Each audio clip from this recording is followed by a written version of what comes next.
يتلو عليهم آياته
واجب الاحترام سامعین کرام اور میرے عزیز طلبہ کرام، طالبات، دیگر سامعین و سامعات،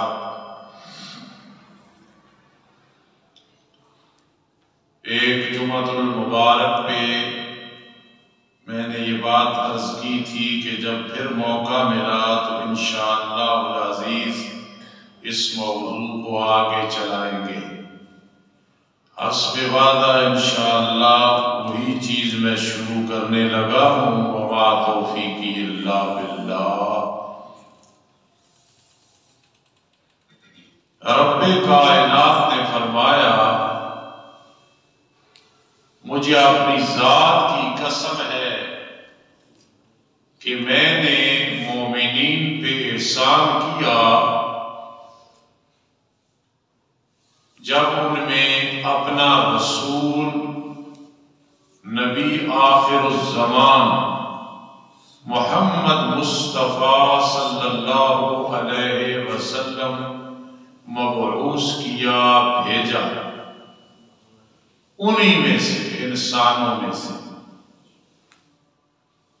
اور ان کا مشن ہے کہ قرآنی آیات تلاوت کرنا، شرک و کفر سے پاک کرنا اور کتاب و سنت کی تعلیم دینی، جبکہ اس سے پہلے عرب والے پوری دنیا کھلی گمراہی میں تھی۔ جتنی گرمی تیز ہو اتنی ہی بارش کی ضرورت ہوتی ہے، اور پھر وہ بارش دل کو اچھی اور بھلی لگتی ہے۔ تو وَإِن كَانُوا، بے شک وہ اس سے پہلے لَفِي ضَلَالٍ مُبِينٍ، کھلی گمراہی میں تھے۔ تو جب میرے آقا تشریف لائے تو اہل ایمان، اہل اسلام کے لیے بہت مسرت، خوشی اور راحت کا سبب بنا۔ میرے آقا علیہ السلام کی صورت اور سیرت بہت اہم چیز ہے، اور اس کے بغیر اسلام اور ایمان کے علاوہ انسانیت بھی نہیں نصیب ہوتی۔ انسان ہی نہیں ہے جو صورت اور سیرت کو نہیں مانتا۔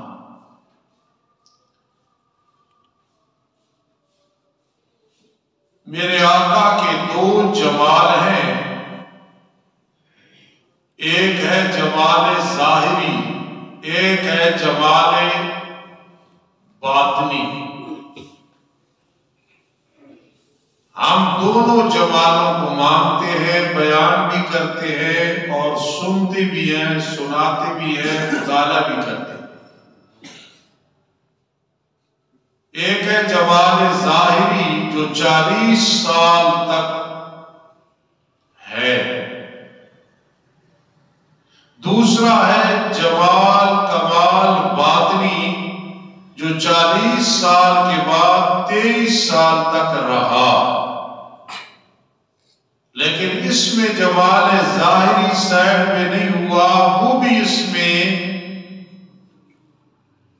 رہا۔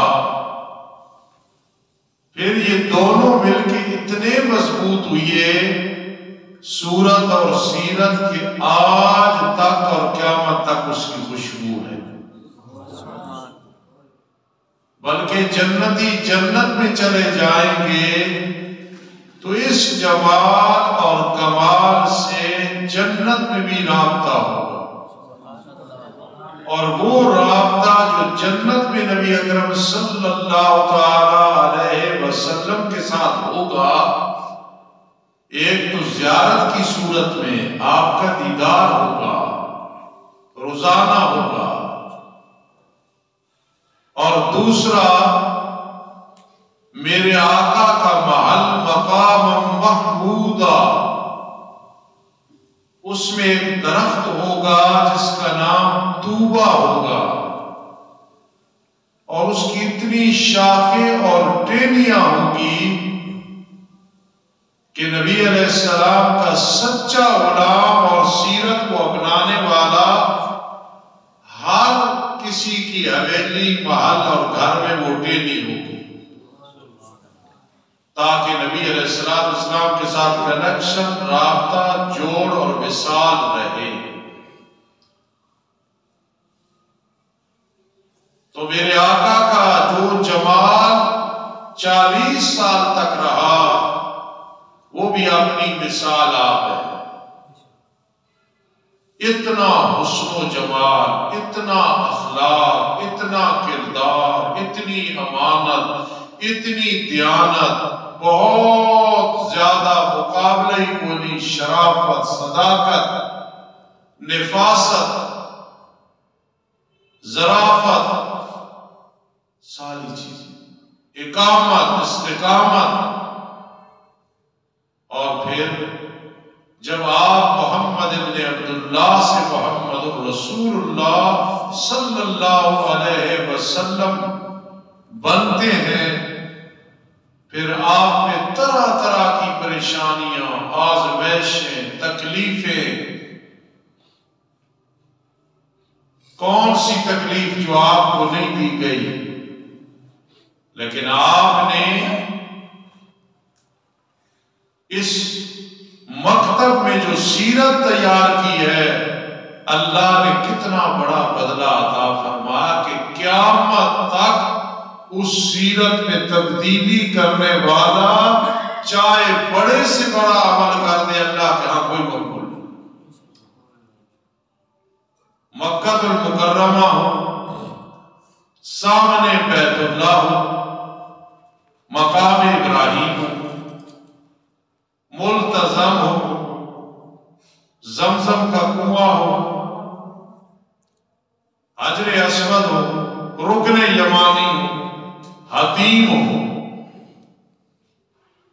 باب فات سے آؤ، باب عبدالعزیز سے آؤ، باب عمرہ سے آؤ، باب السلام سے آؤ، سنت کے خلاف نماز پڑھو یا نفل پڑھو یا طواف کرو، قبول ہی نہیں۔ مسجد نبوی صلی اللہ علیہ وسلم میں جا کے ریاض الجنہ میں سنت کے خلاف کوئی عبادت کرو، کیسی عظیم دھرتی ہے، لیکن قبول نہیں ہے۔ میرے آقا نے سیرت پہ اتنی محنت کی، اتنی محنت کی کہ جب تک لَقَدْ كَانَ لَكُمْ فِي رَسُولِ اللَّهِ أُسْوَةٌ حَسَنَةٌ اس کے تحت عمل نہیں ہوگا تو کبھی بھی عمل مقبول ہی نہیں۔ صبح کی 2 رکعتیں ہیں فرض، 10 پڑھ لینا، وقت بھی زیادہ، رکعتیں بھی زیادہ، مصروفیت بھی زیادہ۔ اللہ فرماتا ہے مجھے 10 کی ضرورت نہیں، جو سیرت میں 2 آئے ہیں فرض اور اس سے پہلے 2 سنتیں، بس آگے پیچھے نہیں۔ مغرب کے وقت 3 ہیں، 2 بھی ہو سکتی تھی، 4 بھی۔ جب 3 ہیں کس کی ضرورت ہے کہ 4 کریں یا 2 کریں؟ یہ سیرت ہے۔ زکوٰۃ 40واں ہے، کوئی کہے مجھے اللہ نے زیادہ دیا ہے، میں تو 50 کا حصہ دوں گا، 60واں دوں گا، عشر میں 30واں دوں گا۔ خیرات، صدقہ اور نفلی میں دے سکتا ہے، زکوٰۃ اور عشر کا قانون وہی ہے، کیونکہ سیرت کی سٹیپ 40 اور 10 اور 20 پہ لگ گئی ہے۔ اس لیے یہ جمال اور کمال جو باطنی ہے 23 سال کی مدت میں، یتلو علیہم آیاتی بھی ہے، ویزکی بھی ہے، ویعلمہم الکتاب والحکمہ بھی ہے، کیونکہ وَإِن كَانُوا مِن قَبْلُ لَفِي ضَلَالٍ مُبِينٍ۔ میرے آقا علیہ السلام 18 دن 15 دن 1 مہینہ علی اختلاف الاقوال آپ پہ وحی نہیں آئی. آپ سے سوال کیا مشرکین نے اصحاب کہف کون تھے، ذوالقرنین کون، روح کیا چیز ہے. آپ نے فرمایا کل بتاؤں گا. انشاءاللہ نہیں فرمایا. کچھ دن وہی مؤخر کی گئی، حتیٰ کہ کئی شیطانوں نے کہنا شروع کر دیا اب اس پہ اس کا رب ناراض ہو گیا ہے. میرے آقا بہت پریشان ہوئی اس کی وجہ سے. رب کائنات نے پھر جبرائیل امین کو بھیجا اور فرمایا لا تقولن لشیء انی فاعل ذلک غدا الا ان یشاء اللہ. میرے لاڈلے پیغمبر، کسی چیز کے لیے آپ یہ نہ کہا کریں کہ کل کروں گا، صاف فرمایا کریں انشاءاللہ، اگر اللہ نے چاہا کل یہ کام کریں. آج لوگ اس میں سستی کرتے ہیں. ایک ہے بھولے سے انشاءاللہ نہ کہنا، دل میں ہونا. ایک ہے جان بوجھ کے لفظ انشاءاللہ استعمال نہ کرنا، بہت بری چیز ہے. انشاءاللہ، لیکن اس میں بھی ایک اصلاح کی ضرورت ہے. کئی مرد و عورت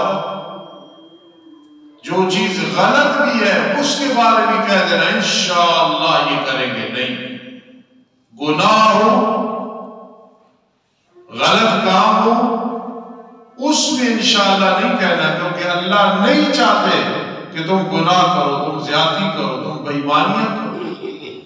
اچھے کام میں انشاءاللہ، اور جو اچھا کام ہو چکا ہے ماشاءاللہ. ایک آدمی سے گناہ ہو گیا کل پرسوں ترسوں تو وہ کہے ماشاءاللہ، نہیں، ادھر بھی ماشاءاللہ نہیں کہنا اور غلط کے ساتھ انشاءاللہ بھی نہیں کہنا. چاہے ہر کام باذن اللہ ہے، اذن اللہ اور ہے اور رضا اللہ اور ہے.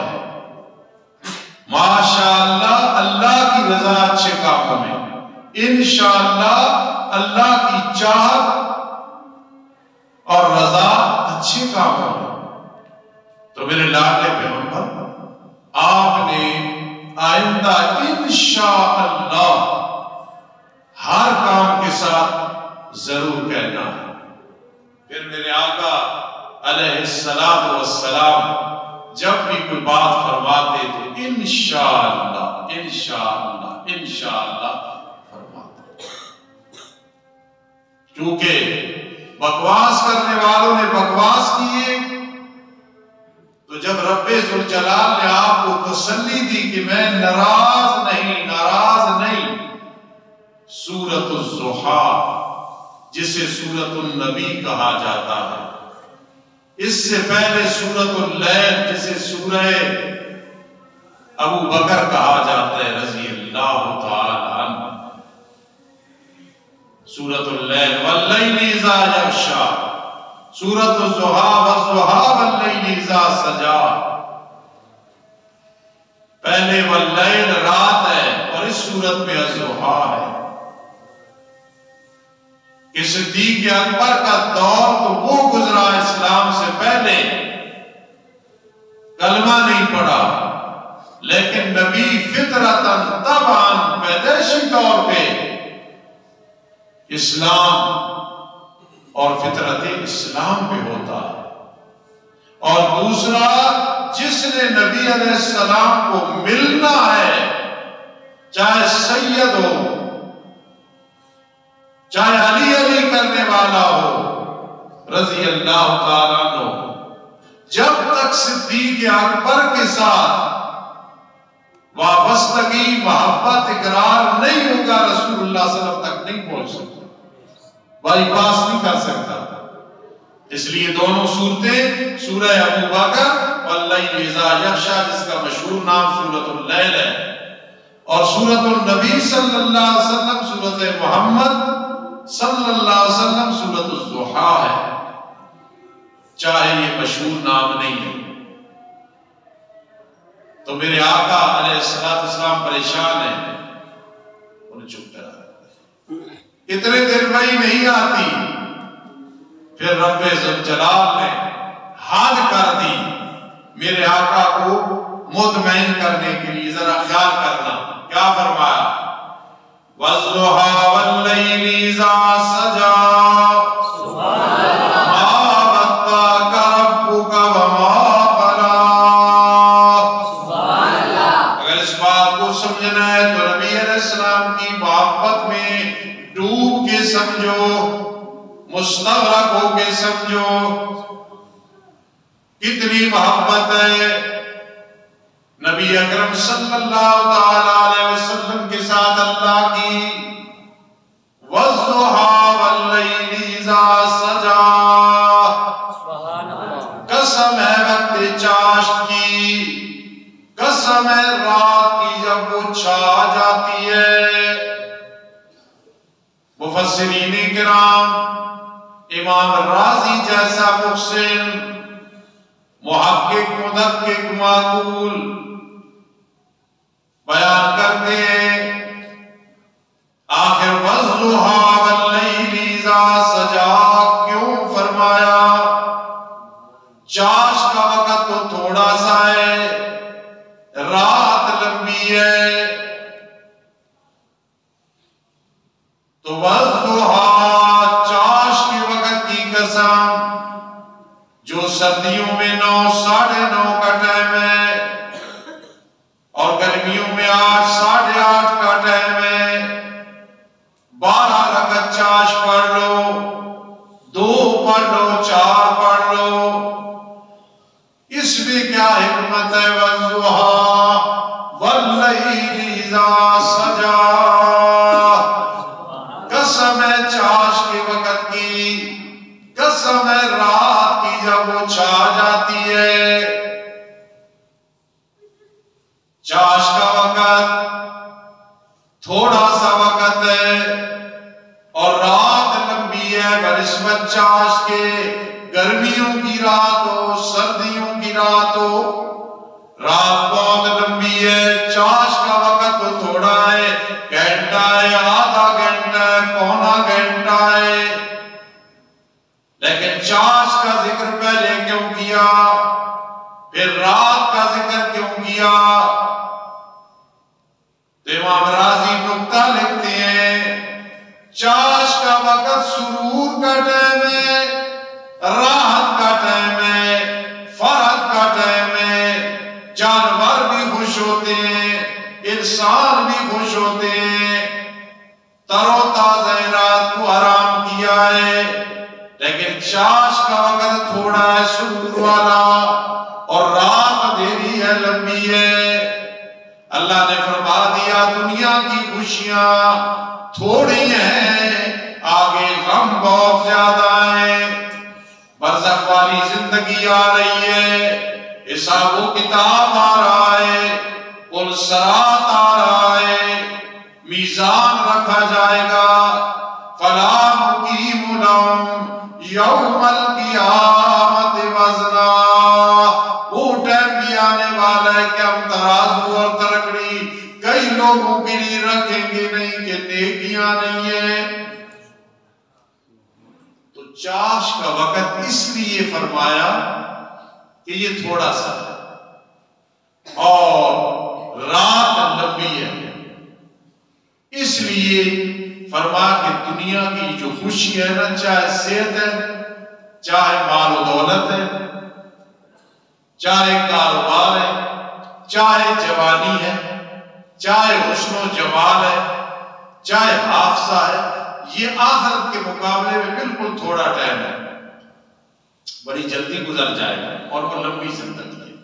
اس لیے وَالضُّحَىٰ چاش کا وقت، وَاللَّيْلِ إِذَا سَجَىٰ یہ رات کا وقت، اور دوسرا اس میں نکتہ ہے آپ خوش ہو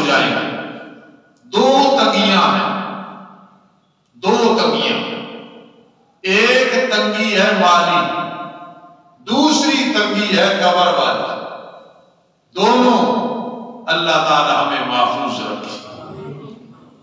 مالی تنگی بھی اللہ پاک محفوظ رکھے، کیونکہ میرے آقا علیہ الصلوۃ والسلام نے فرمایا قال النبی صلی اللہ علیہ وسلم قاد الفقر ان یکون کفرا.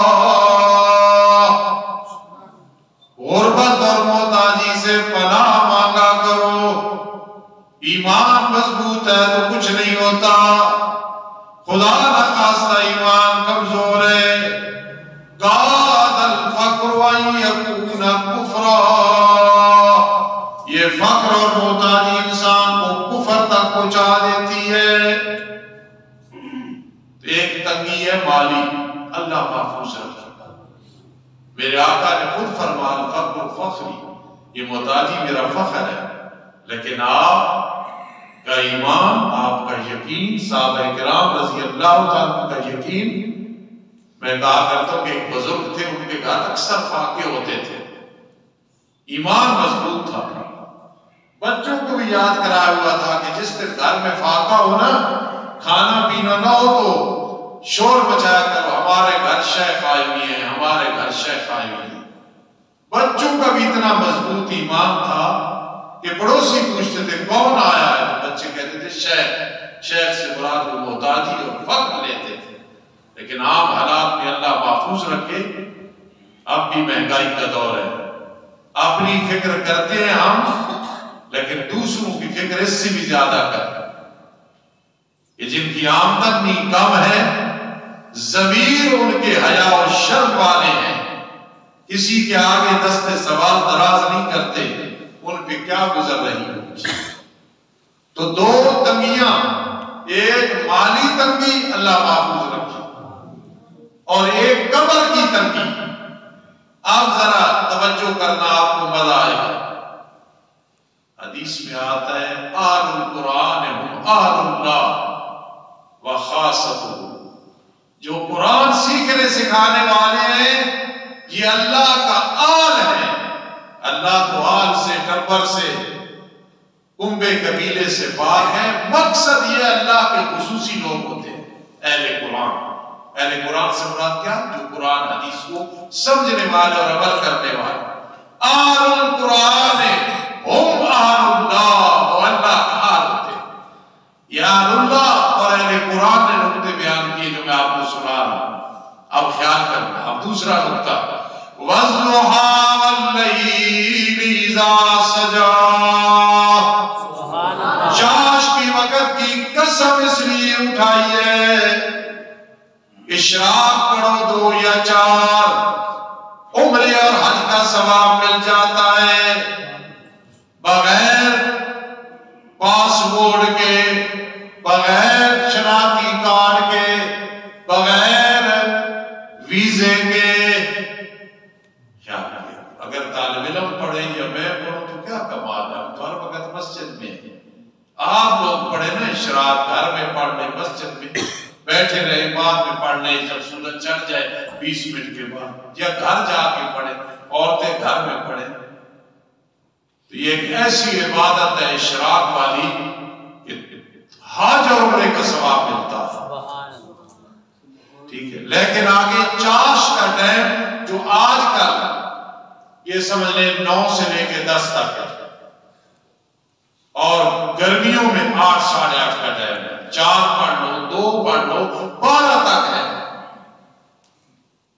جی. تو وہ جو چاش کا ٹائم ہے اس کی قسم کیوں اٹھائی ہے؟ پیغمبر علیہ السلام کو تسلی دینی تھی، تو یہ قسم کیوں اٹھائی ہے؟ وَالضُّحَىٰ وَاللَّيْلِ إِذَا سَجَىٰ. تبلیغی جماعت والے چاش پڑھتے ہیں، ان کا کمال نہیں، کیونکہ ہر وقت مسجد میں بیٹھے ہیں، اللہ اللہ کر رہے ہیں، طالب علم ہیں، مولوی ہیں. کمال آپ لوگوں کا ہے کہ چاش کی نماز میں پڑھا کر. کیوں؟ اس کا فائدہ کیا ہے؟ تجربہ کر کے دیکھو. وَالضُّحَىٰ وَاللَّيْلِ إِذَا سَجَىٰ. قسم چاش کے وقت کی، کیونکہ جو چاش کی نماز پابندی سے پڑھتا ہے رزق کی تنگیاں اللہ دور فرما دیتے ہیں۔ بے شک آپ دیکھیں جس نے بھی اس پہ عمل کیا، یہ نہیں کہ ایک دن پڑھ لی تو پھر کہ میری تجھے رزق کی تنگی اسی طرح، یہ نہیں، ہمیشہ عمل تھوڑا کرو، مواظبت کے ساتھ کرو، ہمیشگی کے ساتھ کرو۔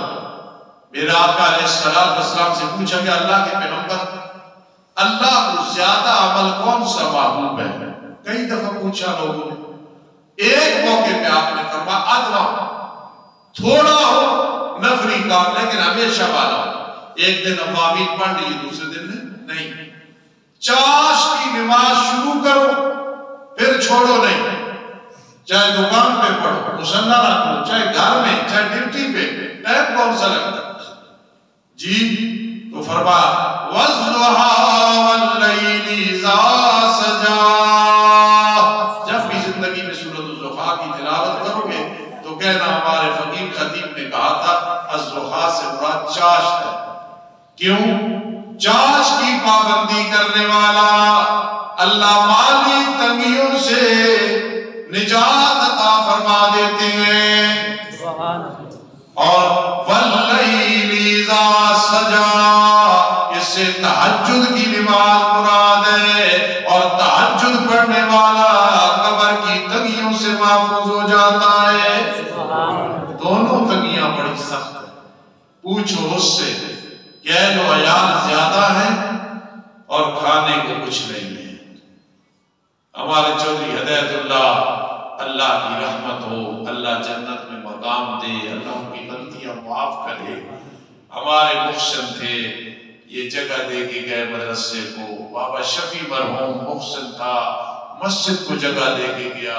آپ لوگ، آپ کے آباء و اجداد، سب کے لیے ہم دعا کرتے ہیں۔ چودھری صاحب مجھے کبھی کبھی کہا کرتے تھے، استاد جی بیٹیاں کوئی رات اٹھ کے کھاتی نہیں ہیں، ان کے مقدر سے ڈر لگتا ہے۔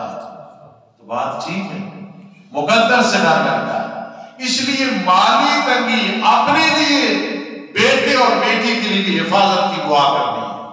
یا اللہ میری اولاد کو کسی کا محتاج نہ کرنا، غنی رکھنا، دینے والے ہوں لینے والے نہ ہوں، زکوٰۃ عشر دینے والے ہوں لینے والے نہ ہوں۔ تو دو تنگیاں دور ہو گئی، چاش کی نماز، انشاءاللہ مالی تنگی نہ رہے گی، پڑھتے رہو پڑھتے رہو، اور تہجد کی نماز شروع کر دو، بس انشاءاللہ آخری ٹائم روح نکلے گا، آواز آئے گی، یا ایتھا النفس المطمئنہ، اے نفس مطمئنہ، ارجعی الی ربک، آجا دوبارہ میرے پاس، راضیۃ مرضیہ، تو مجھ پہ راضی میں تجھ پہ راضی، فادخلی فی عبادی، میرے بندوں میں داخل ہو جا علیین میں، وادخلی جنتی، جنت کا بقی بن جا، رہائشی بن جا۔ وَالضُّحَىٰ وَاللَّيْلِ إِذَا سَجَىٰ۔ اور بعد نے کہا سبحان اللہ کہ نبی علیہ السلام کا اپنا بہت زیادہ مقام، پھر آپ کی اولاد کا بہت بڑا مقام۔ بچپن میں بیٹے فوت ہو گئے، بیٹیاں بڑی ہو کے فوت ہوئی، لیکن اللہ نے کتنا مقام عطا فرمایا۔ وَالضُّحَىٰ وَاللَّيْلِ إِذَا سَجَىٰ، ربیع الاول ہے نا، الحمدللہ قرآن حدیث کے مطابق نبی علیہ السلام کی شان بیان کرتے ہیں۔ ہمیں وہ شعر و شاعری نہیں آتی جس میں شرک و بدعت ہے۔ آج اس دور میں کہا جاتا ہے جو عرش پہ خدا تھا وہ نبی بن کے مکہ میں اترا ہے، یہ کہا جاتا ہے۔ اور پھر معاذ اللہ، اور پھر کہا جاتا ہے ابلیس کے سوا سب خوشیاں منا رہے ہیں، یہ بھی کہا جاتا ہے۔ یہ ساری چیزوں کے ہم قائل ہیں، ہم اس کے قائل ہیں جو قرآن حدیث میں ہیں، جو صحابہ نے بیان کیا ہے۔ وَالضُّحَىٰ وَاللَّيْلِ إِذَا سَجَىٰ، فرمایا میرے پیارے پیغمبر کی نورین اولاد کی قسم، قسم، عورتوں کی قسم، ہم قسم نہیں اٹھا سکتے، ہم صرف اللہ کی قسم، اللہ جس کی چاہے اٹھا لے، والعصر زمانے کی قسم اٹھائی، لا اقسم بہذا البلد مکہ المکرمہ کی قسم اٹھائی، میرے آقا کی جوانی کی قسم اٹھائی، لیکن مخلوق خدا وہ صرف اللہ کی قسم. کیوں؟ ہمارے لیے حاضر و ناظر صرف اللہ کی ذات ہے.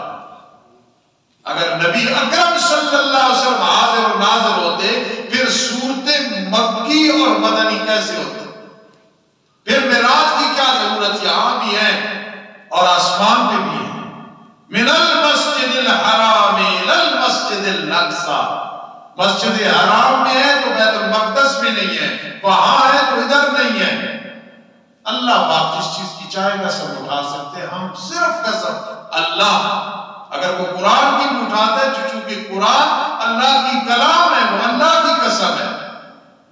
والضحى واللیل اذا سجا، آل بیت کی قسم اٹھائی ہے پہلے، ازواج مطہرات بنون بنات کی قسم اٹھائی ہے. امام راضی رحمہ اللہ تعالی لکھتے ہیں والضحى وہ ٹائم ہے جب اللہ نے موسیٰ علیہ السلام سے کلام کی، وَكَلَّمَ اللَّهُ مُوسَىٰ تَكْلِيمًا. یہ وہ ٹائم ہے. اتنا مقام ہے میرے آقا محمد رسول اللہ صلی اللہ علیہ وسلم کا کہ اللہ پاک سے بتا رہے ہیں کہ میں ناراض نہیں میرے لاڈلے پیغمبر. تو ڈائریکٹ فرما سکتا تھا کہ میں کوئی ناراض ہوں، بس بات ختم. لیکن کتنا مقام ہے میرے آقا علیہ السلام کا. کبھی قرآن میں آپ کا آخرت والا مقام بیان کیا نا، ذرا سمجھنا جو خوش نصیب بیٹھے خود سمجھ جاؤ گے کہ خوش نصیب کون ہے. فَتَعَجَّدْ بِي نَافِلَةً لَكَ عَسَىٰ أَن يَبْعَثَكَ رَبُّكَ مَقَامًا مَحْمُودًا. میرے لاڈلے پیغمبر وہ وقت آنے والا ہے آپ کا دنیا میں مدینہ منورہ میں گھر جس کا چھت بھی کھجور کی چھڑیوں کے ساتھ تھا، پتوں کے ساتھ تھا، جس کا دروازہ بھی بڑا سادہ تھا، لیکن آپ کا محل جنت میں مقام محمودہ ہے. لیکن یہ کیوں نصیب ہوگا؟ فَتَحَجَّدْ بِهِ نَافِلَةً لَكَ، تہجد کی برکت سے ہوگا. جتنے حضرات تہجد پڑھتے ہو نا مرد و عورت، میں حیران ہوا. آپ کو پتہ ہے کہ لوگوں کا رابطہ رہتا ہے، کوئی وظیفہ پوچھتا ہے، کوئی عمل پوچھتا ہے. ہمارا یہ فریضہ ہے، کرتے ہیں، انشاءاللہ کرتے رہیں گے. یہ بھی خدمت خلق ہے. ایک کرنل کی بیوی، میں نے اسے کہا کہ بیٹی اگر ہو سکے تو تہجد کے وقت یہ عمل کیا کر. اس نے مجھے جواب دیا کہ مولانا صاحب میں تو بڑے عرصے سے تہجد پڑھتی ہوں. بتانا نہیں تھا چونکہ آپ نے کہا تو میں آپ کو کہتی ہوں بڑے عرصے سے تہجد پڑھتی ہوں. تو میں نے کہا نہ پڑھے تو مولوی کی بیگم، حاجی کی بیگم، تبلیغی کی بیگم. تہجد تو گزار نماز نہیں ہے، سب نہیں، میں مثال دے رہا ہوں. اور اتنی پابندی تہجد کی کہ کرنل کی بیوی ہے اور کتنے عرصے سے تہجد قضا نہیں ہو رہے. تہجد بہت بڑی عبادت ہے. اللہ اگر نصیب کر دے تو بس کہہ دو پھر تو رہا ہے مڈیالہ میں، تیرے قدموں کی آہٹ جنت میں ہے تو دنیا میں اس فرش پہ، لیکن تیرا تعلق اور رابطہ عرش کے ساتھ ہے. ٹھیک ہے، اسی لیے یہ جو علماء ہیں نا، علماء یہ مسئلہ بتاتے ہیں. اور جو علماء اولیاء اللہ ہوتے ہیں جن میں سے ہم نہیں ہیں، گناہگار ہیں، وہ اللہ سے رابطہ بتاتے ہیں. علماء ضابطہ بتاتے ہیں، اس پہ عمل کرنا ہے. لیکن اولیاء اللہ رابطہ بتاتے ہیں کہ ضابطہ بھی ہے، رابطہ بھی ہے. ضابطہ کے بعد پھر رابطہ اللہ سے جو ہوتا ہے نا، غذا اس کی اپنی ایک چاشنی ہے. تو اس لیے عرض کر رہا تھا رب کائنات وَالضُّحَىٰ وَاللَّيْلِ إِذَا سَجَىٰ. تنگی مال کی بھی دور ہو گئی، قبر کی بھی دور ہو گئی، بنون کا ذکر کیا گیا، بنات کا بھی ذکر آ گیا، اہل بیت کا بھی ذکر آ گیا. اور ایک اور بات کہ موسیٰ علیہ السلام کے ساتھ اللہ کی بات میں اللہ قسم اٹھا رہے وَالضُّحَىٰ میرے پیارے پیغمبر وہ کلیم ہے، تو حبیب ہے. کلیم مانگ کے دیتا ہے، تجھے بغیر مانگے عطا کرتا. کلیم آتا ہے، حکم ہوتا ہے جوتیاں اتار دے، فَخْلَعْ عَلَيْهِ فَخْلَعْ عَلَيْهِ. تو آتا ہے تو 70,000 فرشتہ تجھے لے کے آتا ہے. وَالضُّحَىٰ اس سے مراد وہ وقت ہے جب موسیٰ علیہ السلام اور اللہ کی بات ہو رہی تھی. اور واللیل سے پھر کیا مراد ہے؟ واللیل اذا سجا، واللیل اذا سجا. قسم ہے رات کی جب وہ چھا جاتی ہے. امام راضی رحمہ اللہ فرماتے ہیں یہ کون سی رات ہے جس کی اللہ قسم اٹھا رہے ہیں؟ جب یہ نقطہ سمجھ آتا ہے دل میں نبی علیہ السلام کا مقام اور زیادہ آ جاتا ہے. یہ کون سی رات ہے؟ سبحان الذی اسریٰ بعبدہ لیلا من المسجد الحرام الی المسجد الاقصی. اللہ معراج والی رات کی قسم اٹھا کے فرما رہا ہے واللیل اذا سجا، مجھے معراج والی رات کی قسم ہے. امام راضی فرماتے ہیں آؤ ذرا آگے چلتے ہیں کہ ایک ہے عارفین کے دل، اہل قلوب کے دل جو قلبی طور پہ عبادت کرتے ہیں. قلبی طور پر پتہ ہے جب نماز میں کھڑے ہو، ذرا سمجھنا، کھڑے ہو یا بیٹھ کے نماز پڑھو، کوئی بیمار ہے یا کرسی پہ ہے، بارہ جب قیام ہو تو جہاں سجدہ کرنا ہے وہاں نظر رکھنی ہے. رکوع میں پاؤں کی پشت پہ نظر رکھنی ہے. سجدے میں ناک پہ نظر رکھنی ہے. سمجھنا. اور کعبے میں بیٹھا ہے تو نظر اپنے دل پہ رکھنی ہے. کیوں؟ اس لیے کہ ساری محنت ہو رہی ہے دل کے لیے. جب نماز سے فارغ ہوتے ہیں تو حاجی سیف اللہ صاحب اور سعید صاحب کیا کہتے ہیں؟ السلام علیکم ورحمت اللہ، السلام علیکم ورحمت اللہ. یار سلام تو تب ہوتا ہے جب آدمی باہر سے آئے، ادھر ہی بیٹھ کے کس کو سلام دے رہے ہیں؟ اصل نماز ہے کہ نماز میں روح انسان کی چلی جائے عرش تک، اللہ سے باتیں کرے. جب سلام پھیر رہے تو اب ادھر سے آ گیا ہے. یہ ہے کہ الصلاۃ معراج المؤمنین، الصلاۃ معراج المؤمنین، نماز مومنوں کی معراج ہے. تو آپ سمجھنا میں کیا سمجھانا چاہتا تھا. ایک ہے عارفین کا دل، میرا وہ دل نہیں، آپ کا نہیں، معذرت کے ساتھ اللہ والوں کا دل ہے.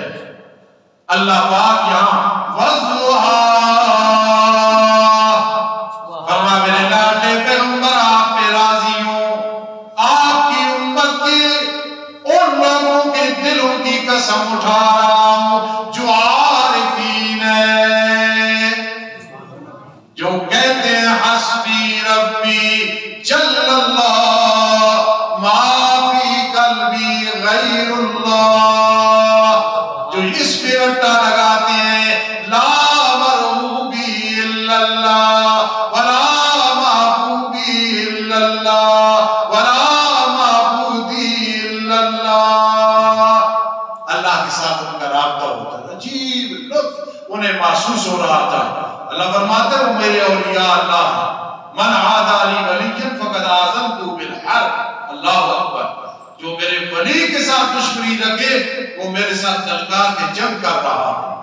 اس لیے رب نے نبی علیہ السلام کی تعریف کرنی تھی.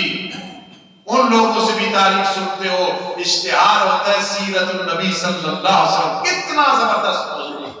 ساقی کوثر صلی اللہ علیہ وسلم کتنا زبردست موضوع ہے. اور علماء دیوبند کو گالیاں دی جاتی ہیں, اولیاء اللہ کو گالیاں دی جاتی ہیں. ہم یہ نہیں بیان کرتے, ہم حقیقی سیرت اور صورت بیان کرتے ہیں. وَالضُّحَىٰ, میرے لاڈلے پیغمبر, آپ کی امت کی وہ لوگ جو عارفین ہیں, جن کا ہمارے ساتھ تعلق ہے, فرمایا ہم ان کا ذکر کر کے کہہ رہے ہیں وَالضُّحَىٰ, ہم ان کے دل کی قسم اٹھا رہے ہیں. وہ آپ کے سچے امتی ہیں, ان کی ہم قسم اٹھا رہے ہیں. اور امام راضی فرماتے ہیں وَالضُّحَىٰ وَاللَّيْلِ إِذَا سَجَىٰ, اللہ فرمانا چاہتے ہیں وَالضُّحَىٰ, میرے پیغمبر آپ یہ جو آپ کا وقت ہے اس کی ہم قسمیں اٹھا رہے ہیں. وَاللَّيْلِ إِذَا سَجَىٰ, جو آپ سے پہلے زمانہ گزرا ہم اس کی بھی قسم اٹھا رہے ہیں. کہاں بات پہنچ گئی ہے؟ صرف میرے آقا کو فرمانا تھا کہ ہم راضی ہیں. جس پیغمبر کو یہ سمجھانے کے لیے ہم راضی اللہ اتنی قسمیں اٹھا رہے ہیں, اس پیغمبر کی شان اور عظمت پہ سبحان اللہ سبحان اللہ سبحان اللہ انسان پوری زندگی بیان کرتا رہے تو حق ادا نہیں کر سکتا. امام راضی رحمہ اللہ تعالی لکھتے ہیں آؤ وَالضُّحَىٰ, پیغمبر علیہ السلام وہ زمانہ جس میں اسلام کو ترقی ہے میں اس کی قسم اٹھا رہا ہوں. وَاللَّيْلِ إِذَا سَجَىٰ, جب صحابہ کا دور گزر جائے گا, چاہے صحابہ نہیں ہوں گے تابعین نہیں ہوں گے, لیکن آپ کی امت تو ہوگی. وَالضُّحَىٰ وَاللَّيْلِ إِذَا سَجَىٰ, اسلام کی ترقیوں میں قسم اٹھاتا ہوں, یہ دور نہ رہے میں قسم اٹھاتا ہوں, عروج ہے پھر بھی میں قسم اٹھاتا ہوں, زوال ہے پھر بھی میں قسم اٹھاتا ہوں. وَالضُّحَىٰ وَاللَّيْلِ إِذَا سَجَىٰ. آخری بات آج کی تقریر میں, ابھی موضوع رہ گیا انشاءاللہ پھر جس سے موقع ملا یہاں سے چلے گئے. وَالضُّحَىٰ سے مراد میرے آقا کا چہرہ انور. صحابہ فرماتے تھے جب آپ سلام پھیرتے تھے نا تو سلام میں سنت بھی ہے کہ ایسے پھیرو یہ رخسار پچھلے کو بھی نظر آئے. میرے آقا کے بارے میں صحابہ کرام فرماتے جب آپ سلام پھیرتے تھے تو چہرہ انور کے جو رخسار ہیں ان کی سفیدی نظر آتا. سبحان اللہ سبحان اللہ. وَالضُّحَىٰ, میرے لاڈلے پیغمبر آپ کے چہرہ انور کی قسم ہے. وَاللَّيْلِ إِذَا سَجَىٰ, آپ کی زلفوں کی قسم ہے. اللہ کیا کہنا چاہتا ہے؟ مَا وَدَّعَكَ رَبُّكَ وَمَا قَلَىٰ, نہ تیرے رب نے تجھے چھوڑا ہے نہ ناراض ہوا ہے. وَلَلْآخِرَةُ خَيْرٌ لَكَ مِنَ الْأُولَىٰ, آپ کی پچھلی زندگی پہلے سے زیادہ بہتر ہے. اس میں تکلیفیں ہیں, ادھر راحت ہے, اس میں غربت ہے, اس میں غنیمت ہے, اس میں پریشانیاں, اس میں خوشیاں ہیں. وَلَلْآخِرَةُ خَيْرٌ لَكَ مِنَ الْأُولَىٰ. رَبَّنَا تَقَبَّلْ مِنَّا وَمَا عَلَيْنَا